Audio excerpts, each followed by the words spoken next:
자, 이제 차트입니다. 여러분들 그 차트의 특징 한번 읽어보시면 쭉 이해가 되시는 그런 내용들. 그 다음에 차트의 구성 요소.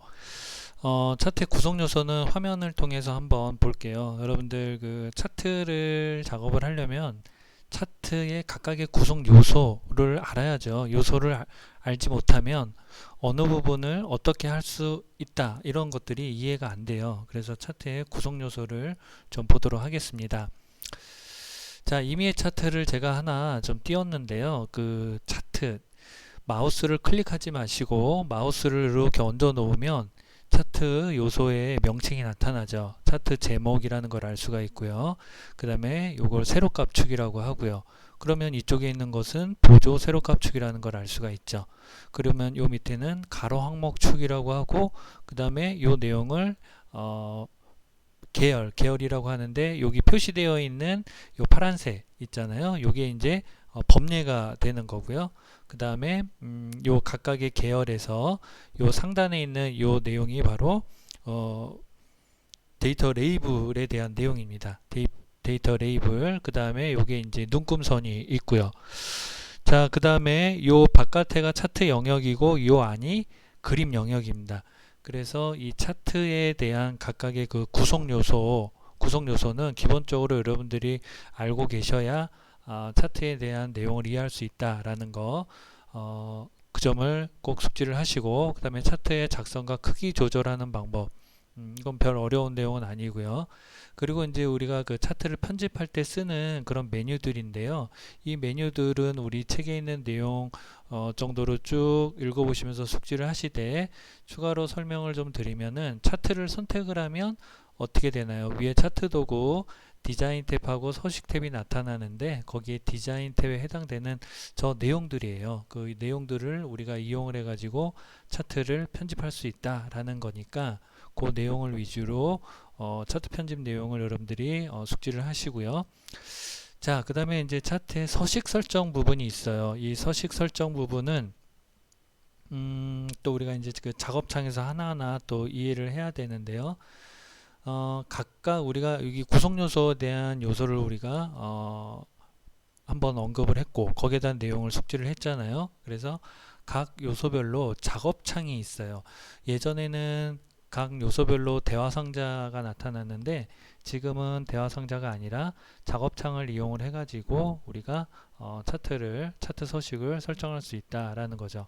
뭐 차트 영역이나 그림 영역, 차트 제목 이런 법례 서식 이런 작업창은 차트를 선택을 지금 했잖아요. 그죠? 선택을 하고 마우스 오른쪽 버튼을 누르고 차트 영역 서식을 선택을 하면 이렇게 차트 영역 서식에 관련된 그 작업창이 나타나요. 그래서 여기에서 우리가 추가적인 서식을 설정할 수 있다라는 겁니다. 그래서 그 내용들을 다룬 것들이니까 책에 있는 내용을 여러분들이 하나하나 숙지를 하시되 이런 식으로 엑셀에서 화면을 하나 띄워서 차트를 선택을 해가면서 그 내용을 보시면 좀 더 쉽게 이해가 되실 수 있습니다. 지금은 이제 차트 영역 서식인데요. 뭐 예를 들어서 지금 이 부분 지금 여기가 뭐라 그랬죠? 세로값축이라 그랬잖아요. 세로값축에 대한 그 축서식 작업창의 내용은 이제 이런 내용들이 또 있다. 근데 이제 그 요소마다 채우기나 선 이런 것들이 요소가 조금씩 달라지는 부분이 있으니까 그런 부분들을 여러분들이 책에 있는 내용과 비교를 해서 하나씩 숙지를 하셔야 됩니다. 자, 그러면 여기 그 법례 서식 작업창 좀 자주 언급이 되는, 자주 출제가 되는 내용들은 한 번 더 살펴보도록 할게요. 법례 서식 작업창에서는요, 워크시트에 그 상응하는 데이터를 편집하여 계열 법례 항목을 수정할 수 있다라고 되어 있습니다. 그래서 그 법례 서식 창은 어떻게 하면 돼요? 그 법례를 한번 해볼게요. 이 법례를 선택을 하고 그 다음에 마우스 오른쪽 버튼 법례 서식을 누르면 법례 서식에 관련된 이런 그 내용들이 나오죠. 그래서 이런 내용들을 참조를 해서 책에 있는 내용을 보시면 된다라는 거예요. 그 다음에 나오는 게 이제 데이터 계열 서식인데 데이터 계열 서식 데이터를 선택을 하고요. 그 다음에 마우스 오른쪽 버튼 누르면은 계열 서식이 있는데 지금은 바로 이렇게 계열 서식 작업창이라고 나타나죠. 여기에서 이제 중요한 게 계열 겹치기하고 간격 너비예요. 계열 겹치기하고 간격 너비인데 계열 겹치기에서 수치를 음수로 지정을 하면요. 음수를 지정을 하면 막대 너비는 좁아지고 숫자를 줄이면 막대 너비는 넓어집니다. 차트에서 데이터 계열의 간격을 넓게 또는 좁게 지정할 때 사용하는 그런 내용인데 여기 시험에 자주 출제가 되니까 이 부분을 여러분들이 꼭 기억을 해 두십시오. 그리고 간격 너비가 있어요. 계열 겹치기는 수치를 음수로 지정을 하면 데이터의 그 열 사이가 벌어지고 양수로 지정을 하면 데이터 계열이 겹쳐진다라는 거 다시 설명합니다. 간격 너비는 숫자를 늘리면 막대 너비는 좁아지고 숫자를 줄이면 막대 너비는 넓어진다. 이렇게 다시 한번 정리를 하도록 하겠습니다. 그래서 데이터 계열 서식 작업창에 대한 내용을 책에 있는 내용을 여러분들이 꼭 숙지를 하시고 그 다음에 데이터 레이블 서식 작업창에 대한 내용도 우리가 기억을 해둬야 됩니다.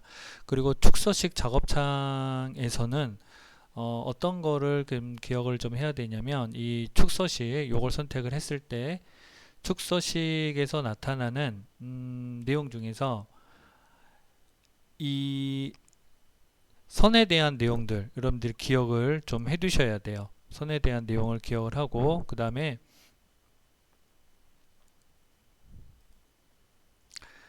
여기 그림자 내용 이 부분은 따로 여러분들이 기억을 하실 필요는 없고요. 그 다음에 이제 맞춤 부분도 딱히 기억할 부분은 없습니다. 다만 이 축소식의 축 옵션 부분이에요. 최소값과 최대값을 어떻게 지정을 하느냐 그리고 기본 단위와 보조 단위 이 부분들을 여러분들이 좀 기억을 해 두셔야 돼요. 그래서 이렇게 최소값과 최대값 그 차트 왼쪽에 있는 이 세로 값축에 대한 내용 중에서 최소값 최대값 지정하는 방법 그 다음에 기본 단위 보조 단위에서 지정한 만큼의 데이터 간격이 벌어진다라는 거 그 부분을 또 기억을 해 두셔야 됩니다. 자, 그 다음에 이제 그 차트의 배경과 분석인데요. 3차원 회전.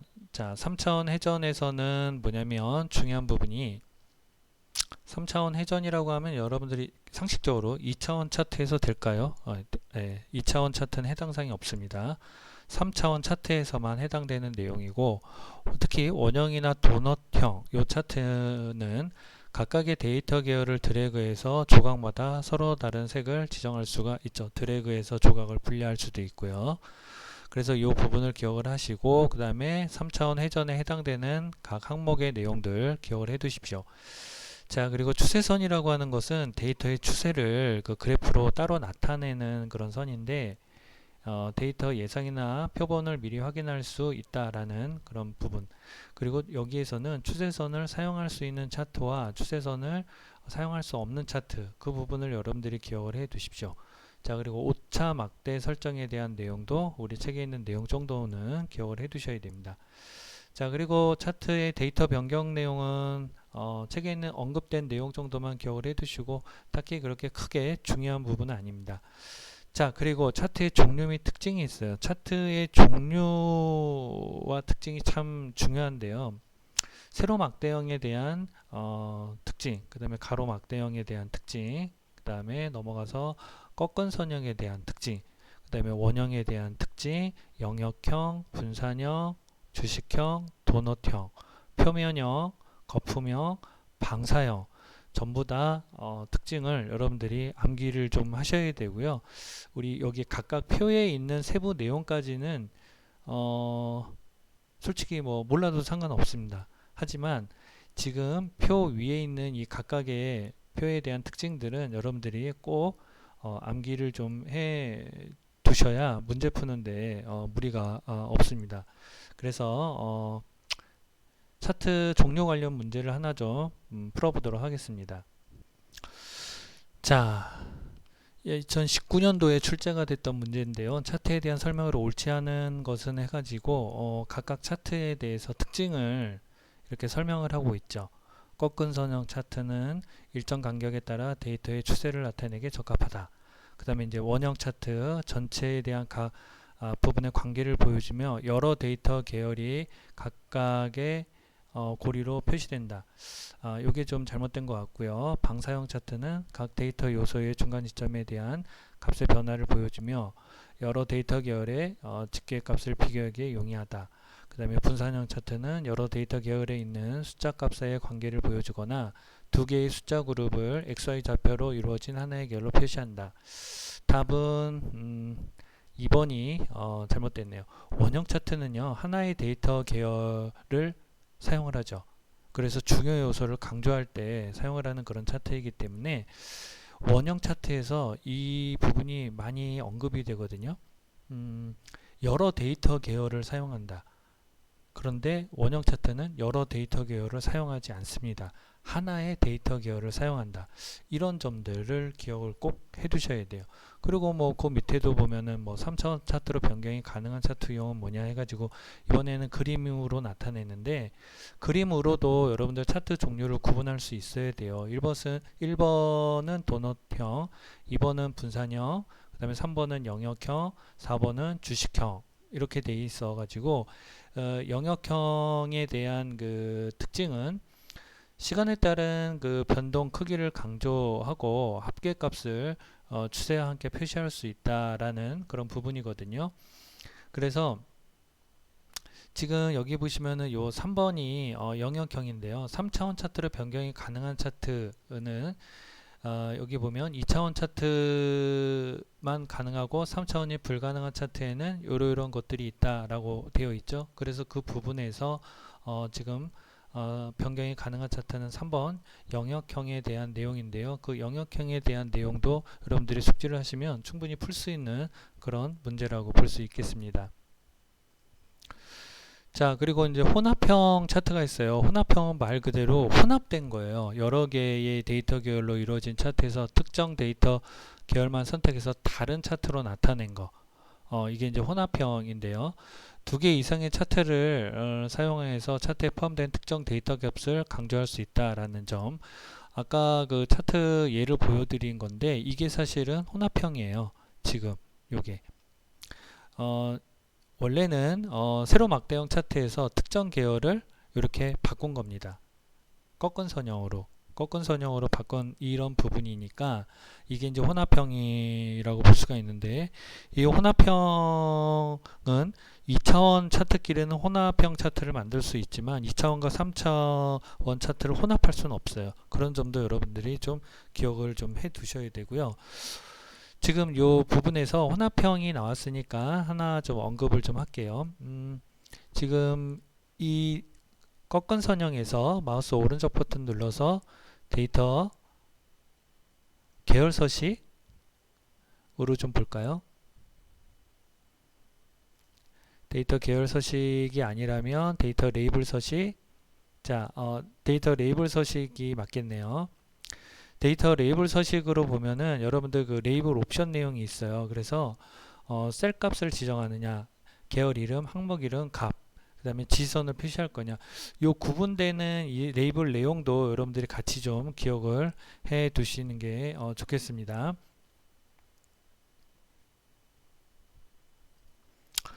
자, 그리고 이중축 차트인데요. 작성된 차트에 또 하나의 축을 추가하여 이중으로 값을 표시할 때 사용한다. 그리고 특정 데이터 계열 값의 범위가 다른 데이터 계열과 현저하게 차이가 날 때 사용한다. 그래서 이 이중축 차트에 대한 이 특징, 내용, 우리 책에 언급된 내용 정도만 기억을 하시면은 충분히 문제는 해결할 수가 있고요. 그 다음에 이제 그 새로운 차트의 종류가 있는데요. 이거는 우리가 이 출제 기준안이 바뀌면서 차트 종류가 좀 추가가 됐는데요. 이거는 출제된 적은 없어요. 하지만 차트 종류 내용에서 출제될 가능성이 있기 때문에 책에 있는 내용까지만 여러분들이 좀 기억을 해 두시면은 충분히 시험에 대비를 하실 수가 있을 것 같습니다.